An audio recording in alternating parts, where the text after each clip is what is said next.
I'm back with another video. Not the video that I had planned on making. There is a book I wanted to show you. It's a very large book. And, well, it's oblong. It's almost 2 feet long and about 1.5 feet at the spine. So as you can imagine, opening it up, you're stretched out to 4 feet. I thought I could give it a try here, but it's just not working, and I just don't want to damage it or damage anything else around. I will leave that to some other time. I've got a table here that it would work on if I can figure out the camera angle for it and clean off the table. So that'll be for a future project. Instead, I thought I would do a few books here. I started out with just only a couple, but then I sort of realized that there's a theme that runs through these 5 books. And I'm sure people have heard of, people having in the past a cabinet of curiosities. And one of the titles prompted me to think of this. I have many books that I consider curios and curiosities that I will buy, not with the intention of probably reading from cover to cover, but for various reasons, the illustrations or the subject is of interest, but not of a deep enough interest to read it from cover to cover, but to dip in, look at the photos and or etchings, and just read little bits of it. And I call those curiosity books. And the first one here is called Industrial Curiosities. And it's got nice embossed gold illustration on the front. The spine's a little darkened by age and probably smoke and other pollution. But it's, Industrial Curiosities, Glances Here and There in the World of Labor by Alexander Hay Jap. Oh, that's like Jap. Yeah, Inspector Jap from Hercule Poirot. Okay. Interesting. Back to the book, though. This is 6th edition, T. Fisher Unwin, Paternoster Square, London, 1891. And there's the title page and etching on the frontispiece. It's a collection. I treat this as a collection of essays, more so because a lot of it says in the front, some of these chapters have been published in the condensed form in Good Words and other magazines and journals. So I treat it as each subject, and I have read bits and pieces. I probably will wind up reading this one in total, but it was just kind of interesting because of the subject matter that was in it, industrial. It's got gilt edges all the way around. But yeah, the contents are the leather, uses of leather, wool stationer's disease. Oh no, sorry, wool sorter's disease, beds, a piece of porcelain, needles, a sewing machine, at Chatham, not sure what that's referring to, in a hop garden, India rubber, perfumes, gold and silver, seals in seal skins, photographs, clocks and watches, locks and safes, the post office, and through traffic. There are some spot illustrations, not huge amounts. There's for beds, woodcut from a medieval bed. And there's more for beds. And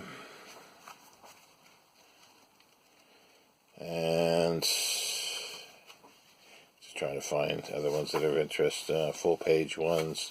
This is a dying house. Dying cloth. Yeah, it looks like it's cloth. Or leather. It was dying leather. Locks and safes.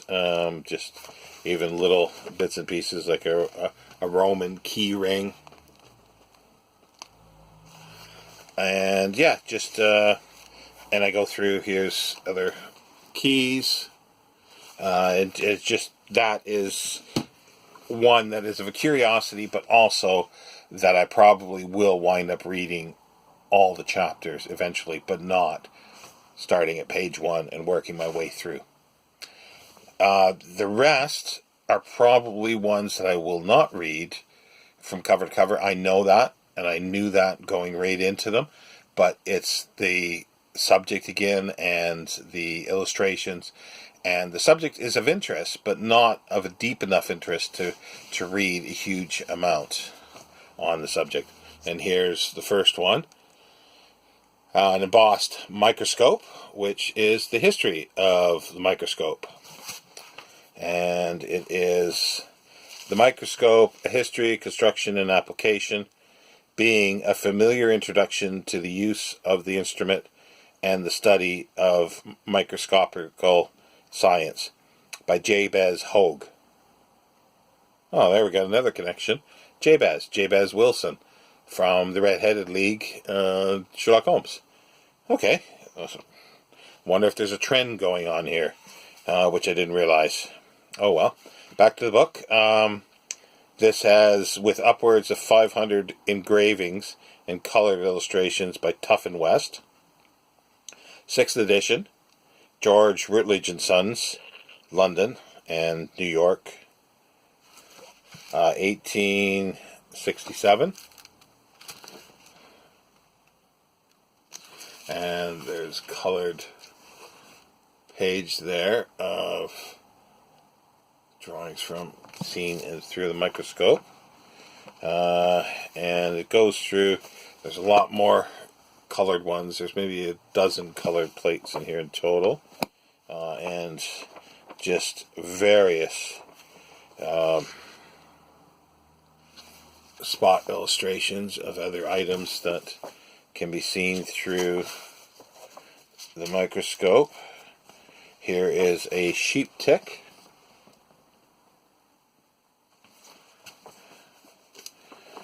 And yeah, it just goes through all sorts of, like for influenza, what you can see regarding influenza through the microscope, sponges. Here's some sponges there in color.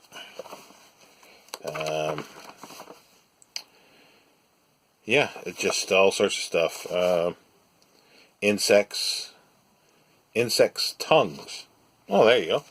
Tongue of insects. See, I find that fascinating to look at and just read a little bit regarding the foot of the water beetle. There you go. Close up etching of foot of a water beetle, as you would always want to look at. And here's flea, a female flea. And it's like over 700 pages. It's about 750 pages. And as usual, which is really nice. Well, it's nice. I was just going to say, it's great that there's a catalog a lot of time in these older books that are from the 19th century of the publisher. But it's not always nice, because you see stuff that you want and you either can't find or cannot afford. And this one has it's all sort of just complete. Well, you can buy microscopes here as well. It's got microscope cases, the price of microscopes themselves, so you can order microscopes through that. And then there's telescopes, barometers. Yeah, a list of telescopes you can buy. This one doesn't actually probably have the books. Steel spectacles. Yeah, these are all actually items, so that's interesting. And it's got prices for the time. But a lot of the books have a catalog of the publisher. And as I say, you can find some interesting stuff there that you might not know and has existed, but be prepared to pay for some of the stuff or the rarity of it. Now, this third antiquarian one is very similar to that. It's old clocks and watches and their makers. And that's by F.J. Britton. I can't make a connection there to any crime writer or character. Anyway, it's Old Clocks and Watches and Their Makers, being an historical and descriptive account of the different styles of clocks and watches of the past in England and abroad, to which is added a list of 11,000 makers in over 200 pages at the back. This is the third edition, much enlarged, with over 800 illustrations, mostly from photographs. And it's by B.T. Batsford in 1911, one of my favorite publishers.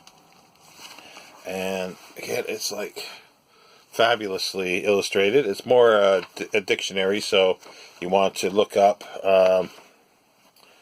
let's see here, a certain maker, and there'll be descriptions, or mantle clocks, what a mantle clock is, French clocks, cases in their French style.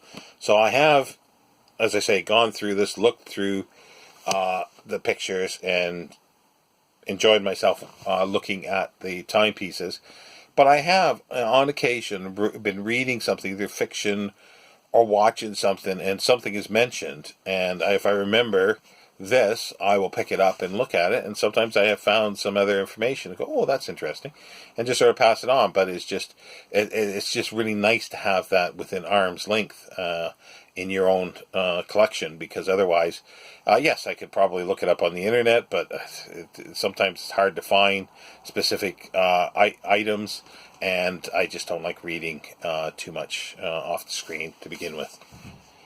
This was owned by A.E. Richardson, Sir A.E. Richardson. I've mentioned him before.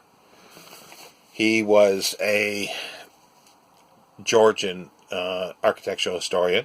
He lived in Ampthill, just a few miles out of town here, and you can see his signature, and it says Ampthill Beds. And he had, I mentioned him in regard to the roads, my sort of fascination and collection of books about roads and other connections to roads. But he had an interest in roads as well, and he had a large collection of books on roads. I've got probably 4 or 5 that I know of from his collection, possibly more. His collection, his library was dispersed, but apparently it was a fantastic library. He lived in a Georgian house, decked out with Georgian furniture, and I've been told that he never had electricity. It was never sort of modern conveniences added to the building. It was just kept as if it was in Georgian times. Now, those are 3 antiquarian books. The next 2 are more modern. They're from the 60s. But they serve the same purpose. They're curiosities. And this is The Englishman's Chair by John Gloag. It's published by George Allen and Unwin. It's The Englishman's Chair, Origins, Design, and Social History of Seat Furniture in England. And the author is quite prolific. He's done 200 years of England, the English tradition in design, the English tradition in architecture, Englishman's Castle, Men and Buildings, well, that's kind of interesting. Social History of Design, 1660 to 1900, 3 volumes, Georgian Grace, Victorian Comfort, and Victorian Taste. Oh, I think I've seen the Victorian Taste one. I might actually have to look at that closer. Didn't realize it was a series. But anyway, I digress. But yeah, this is just, it's got a fabulous,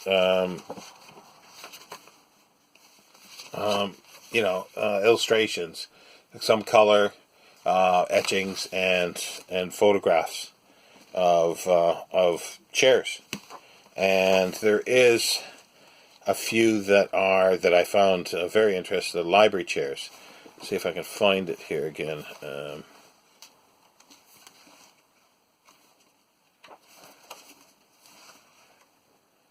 Here we go. Early 18th century reading or library chair. And they're kind of interesting. So you sit on them backwards. It's as if you got a bit of a lectern there to set the book, and the same there, and you would have to sit backwards on those, and I guess the arms, you use them to place your arms on. I found that quite fascinating. And it's just, again, like the clockwork, clock book and watch book, there's a section on the makers, furniture makers, and just a section of photographs in the back of various chairs. Bit of glare there. But it's just, again, I find it just fascinating. Subjects like this. And as I say, it's worth dipping into. Again, the price, I think that was only like £4 or £5, if I remember right. This one was £1 or £2. I got this a few weeks ago and I showed it. But it's similar to this, Regency Furniture. This is published, that one was 1964. This one is published as Clifford Musgrave. So that's 3. Musgrave, the Musgrave Ritual. I swear I did not plan this. I didn't. So all I need to do is, if anybody knows, John Clogue, is there a connection with mystery? And what's this one? The clock book is Britain. Britain. I'd love to know if all 5 books had a connection with crime. That's odd. But anyway, this is Regency Furniture, 1800 to 1830 by Clifford Musgrave. Faber and Faber, 1961. And again, color frontispiece. And the main reason why I picked this one up was for the bookcases. And there's a few with books in them. And just, and because it was so cheap, again, it's something that I can pick up and read a section on, the Chinese taste, section on that. And just wonderful, colorful inserts as well. Beds, wardrobes, it just, small little snippets. And again, it's to me, these are curiosities. I buy them with, full intention or realization that I will probably never read them fully. And that's not the point of me getting them. It's for other reasons. Reference on occasion, but also just enjoyment of flipping through them and reading snippets when I want, when I have an interest. And usually it's piqued by either other reading or watching something. So that's my 5 books of my curiosities, my curio books. And I think I'm going to, at some point, create a bookcase. I probably could do a bookcase, but I'll start maybe with a shelf of curio books. I've actually got quite a few, but that could be an interesting collection to have them all together. I know I've got them mixed up in places. But no, if anybody else knows, because as I say, we've got Jap from Inspector Jap from Hercule Poirot, Agatha Christie. We've got Jabez from Jabez Wilson from the Red-Headed League, Sherlock Holmes, and then we've got Musgrave for the Musgrave Ritual, Sherlock Holmes as well. So what's out now that I need to figure out is the John Glogue, I guess it is, and Britain. So if anybody pops up with that, then we're 5 for 5, and it's just really weird if that actually can happen. But anyway, I will let you go, BookTube, and I might be back tomorrow. I'll see. I won't promise anything. We'll see what happens. See you later, BookTube. Bye.